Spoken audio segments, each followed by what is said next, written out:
Israel की खुफिया agency Mossad जब किसी को मारती थी तो मरने से कुछ घंटों पहले मरने वाले के घर पर एक गुलदस्ता और एक डरावना मैसेज क्यों भेजती थी। जब इजराइल बना तो अरब के देशों को यह बात कबूल नहीं थी कि कोई बाहर से आकर उनकी जमीन पर कब्जा करे, उन्हीं के लोगों के संसाधनों पर कब्जा करके एक अलग देश बना ले। जब इजराइल ऐसा करने लगा तो अरब कंट्रीज ने मिलकर इजराइल पर हमला कर दिया और एक नहीं कई ज्यादा हमले किए और बहुत सारे अरब कंट्रीज मिलकर अकेले ही इजराइल पर हमला कर रहे थे। जब इजराइल ने अकेले ही अरबों को हरा दिया तो अरब देश सोचने लगे कि इजराइल से सीधी लड़ाई लड़ने का कोई फायदा नहीं है, बार बार वो हमें हराता है और हमारी जमीनें छीन कर ले जाता है।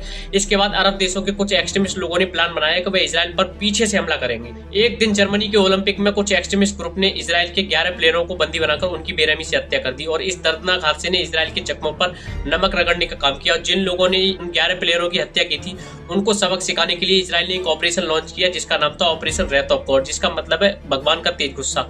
जिन 20 से 25 लोगों की इन्वॉल्वमेंट उस जर्मनी ओलंपिक वाली घटना में थी, मोसाद ने अगले 20 सालों में दुनिया भर के अलग अलग जगहों पर उनकी हत्याएं की और मरने से ठीक पहले मरने वालों के घर पर एक गुलदस्ता और एक मैसेज जाता था। उस मैसेज में लिखा होता था कि हम आपको याद दिलाना चाहते हैं, हम ना ही तो किसी को छोड़ते हैं और ना ही किसी को माफ करते हैं।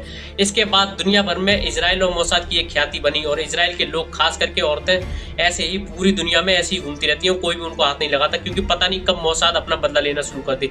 अगर आप इजराइल की फॉरेन पॉलिसी और उसके रवैये को ठीक से समझना चाहते हैं तो आपको यहूदी धर्म को ठीक से समझना होगा। यहूदी धर्म का जो भगवान है वो माफ नहीं करता, बहुत कठोर है, दंड देता है। ठीक यही पॉलिसी इजराइल की फॉरेन पॉलिसी में भी दिखाई देती है। ऐसी और भी वीडियोस देखने के लिए चैनल को सब्सक्राइब करिए।